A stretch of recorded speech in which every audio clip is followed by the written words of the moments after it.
इस ड्रामा के पिछले पार्ट नहीं देखे तो पहले आप उन्हें देख लें।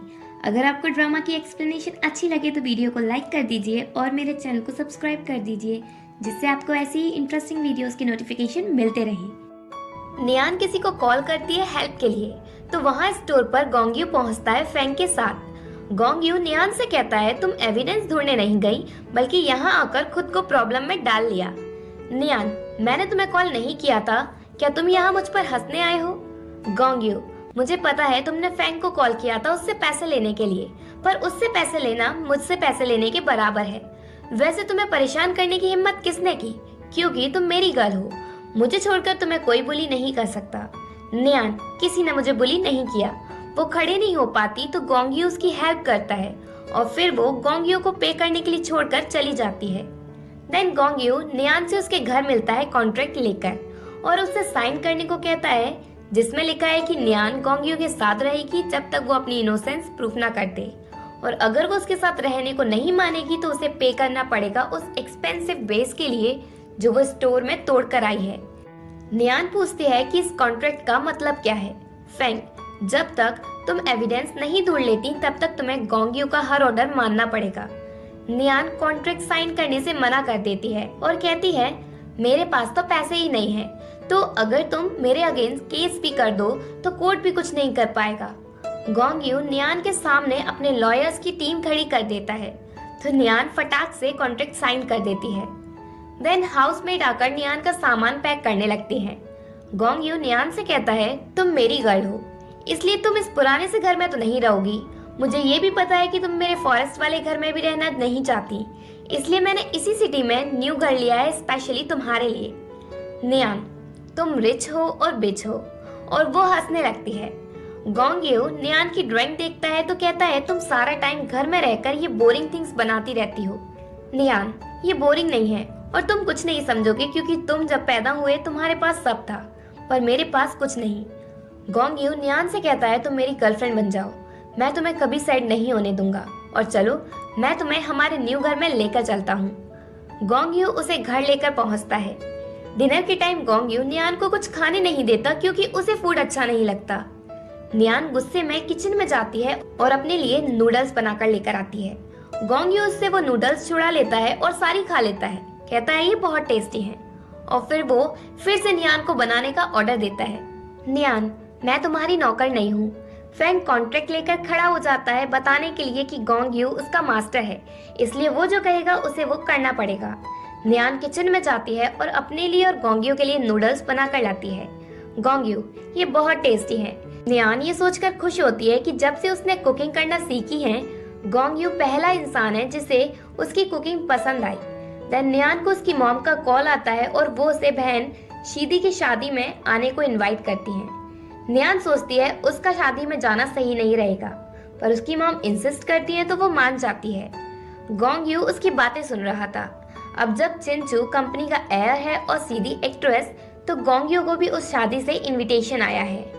नेक्स्ट डे नियान शादी में जाने के लिए तैयार होती है। गोंग्यू उसे परेशान करने आ जाता है, तुम इस तरह की सिंपल ड्रेस पहनकर शादी में ही जाओगी? नियान, इससे तुम्हें क्या? गोंग्यू उसके लिए न्यू ड्रेस प्रिपेयर करता है। नियान वही पहनकर शादी में जाती है। नियान शीदी से मिलती है। एक्चुअली में शीदी ने नियान को अपनी शादी में बुलवाया जिससे वो उसकी इंसल्ट कर सके और उसे समझा सके कि अब वो चिंचू के साथ इन्वॉल्व होने की कोशिश ना करे। नियान कहती है मैं इस फैमिली में अपनी जगह समझ गई हूँ कि मैं एक अडॉप्टेड डॉटर हूँ, पर चिंचू सिर्फ मुझे बिलोंग करता था जिसे तुमने छीन लिया। शीदी नियान की बात से परेशान हो जाती है और उससे कहती है मैं प्रेग्नेंट हूँ। थोड़ी देर बाद जब गोंग्यू शादी में आता है तो रिपोर्टर्स उसे घेर लेते हैं। गोंग्यू की नजर नियान पर पड़ती है और वो उसकी साइड क्यूट वे में स्माइल करता है। नियान उसे देखते ही अंदर होटल में भाग जाती है और किसी रैंडम रूम में घुस जाती है जहां वो चिंचू से मिलती है। गोंग्यू उस रूम में जाता है पर चिंचू कहता है कि नियान यहाँ नहीं है, पर आखिर में गोंग्यू से छिपने का कोई फायदा नहीं होता क्योंकि वो शादी में उससे अकेले बैठी हुई ढूंढ लेता है। दोनों बीच साइड पर जाते हैं। नियान उसे बताती है जब मैं छोटी थी तो मेरी फैमिली बीच पर घूमने आती रहती थी और मेरे अडॉप्टिव पेरेंट्स सिर्फ शीदी के साथ खेलते थे, मुझे अकेला छोड़ देते थे। स्वीटली गोंग्यू उसका हेड टच करता है और कहता है किसने कहा कि तुम अकेली हो? तुम्हारे पास मैं हूँ। वो दोनों काफी घूमते हैं। रात हो जाती है और नियान वहीं उसके शोल्डर पर सर रखकर सो जाती है। फेंग आकर उन्हें बताता है कि चिंचू कहीं खो गया है। सभी लोग चिंचू को ढूंढ रहे हैं। नियान भी चिंचू को ढूंढने निकल जाती है। गोंग्यू उसका ध्यान रखने के लिए उसके साथ जाता है, पर जब नियान सिर्फ चिंचू चिंचू करती है तो वो जेलस होकर नियान को छोड़कर चला जाता है। नियान को चिंचू मिल जाता है। वो जंगल में अनकॉन्शियस होता है।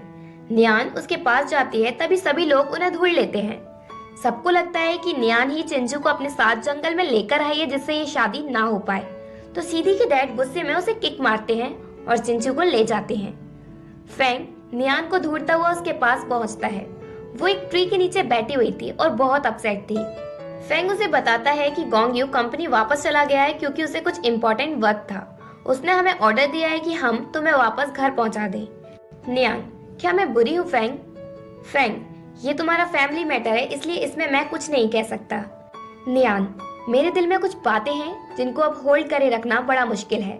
फेंग, अगर तुम कुछ कहना चाहती हो तो कह सकती हो। नियान उसे बताती है, सब कहते हैं कि मैंने अपनी बहन का बॉयफ्रेंड चुराने की कोशिश की, पर सच तो ये है कि वो मेरा बॉयफ्रेंड था।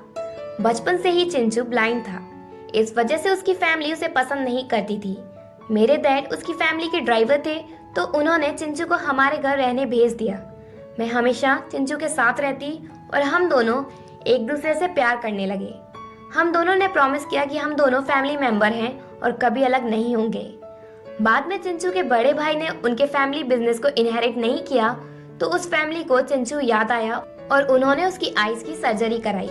सर्जरी सक्सेसफुल रही और उसे दिखाई देने लगा, पर सर्जरी के बाद उसकी मेमोरी चली गई और वो मुझे भूल गया। शीदे, जो उसकी ब्लाइंडनेस की वजह से उसे इग्नोर करती थी, अचानक से उसे चिंचू से प्यार हो गया। फ्रैंक कहता है, नियान, गोंग्यू तुम्हें लाइक करता है, बस वो थोड़ा जिद्दी है अपने डिसऑर्डर की वजह से। देन नियान को घर ले जाने के बजाय फ्रैंक उसे कंपनी लेकर जाता है, क्योंकि गोंग्यू चाहता है कि सिर्फ वो ही उसके लिए डिनर बनाए। फ्रैंक नियान से कहता है कि वो अपनी और चिंचू की रिलेशनशिप के बारे में गोंग्यू को ना बताए, क्योंकि उससे गुस्सा कंट्रोल नहीं होता। देन नियान गोंग्यू के लिए डिनर बनाती है, पर गोंग्यू गुस्सा हो जाता है ये देखकर कि नियान ने इतने टाइम में उसके लिए सिर्फ फ्राइड राइस बनाए हैं। नियान, तो तुम रहने दो, मैं खा लेती हूँ। गोंग्यू, नहीं, इन्हें मैं ही खाऊंगा, और वो जल्दी से प्लेट उठा लेता है। देन नियान को उसकी बॉस का मैसेज आता है कि उसने अभी तक अपनी कॉमिक कंप्लीट नहीं की है, तो वो अपनी कॉमिक ड्रॉ करने वहीं बैठ जाती है। नियान गोंग्यू को ऐसा इंस्पिरेशन यूज करती है और अपनी न्यू कॉमिक का नेम रखती है the president is a psycho. Then वो दोनों वापस घर जाते हैं। रास्ते में नियान गोंग्यू की साइड टेंशन में देखने लगती है। गोंग्यू कहता है, अगर तुम कहना चाहती हो तो कह दो। तो फाइनली नियान कहती है, 3 साल पहले उस पार्टी में मैं। नियान इतना ही कहती है और इसी के साथ पार्ट 2 एंड होता है।